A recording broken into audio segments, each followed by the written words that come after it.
ஒரு கோழிச்சாவல் ஜபப்பிரார்த்தனை முடிந்த பிறகு அந்தோணியார் கோயிலுக்கு வருமாறு கேட்டுக்கொள்கிறோம். மீண்டும் அறிவிக்கின்றோம். ஜபப்பிரார்த்தனை முடிந்த பிறகு ஒரு கோழிச்சாவல் ஒன்று அந்தோணியார் ஆலயத்திற்கு வேண்டுதலுக்காக வந்தது. ஏலம் விடப்பட இருக்கிறது. ஏலம் கேட்பவர்கள் ஜபம் முடிந்த பிறகு வருமாறு கேட்டுக்கொள்கிறோம்.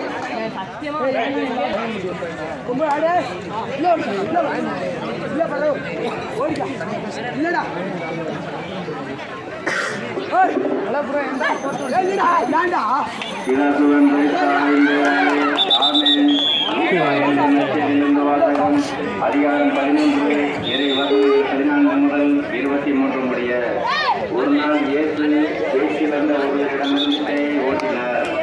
பேய் வெளியேறவே அவர்களும் சிலர் பேய்களின் தலைவனாகிய கொண்டு இவன் பேய்களை ஓட்டுகிறான் என்றனர்.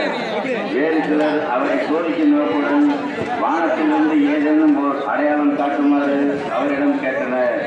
இயேசு அவர்களுடைய சிந்தனைகளை அறிந்து அவர்களிடம் கூறியது, தனக்கு எதிராக தானே பிளவுபடும் இந்த அரசும் பாழாய் போகும்.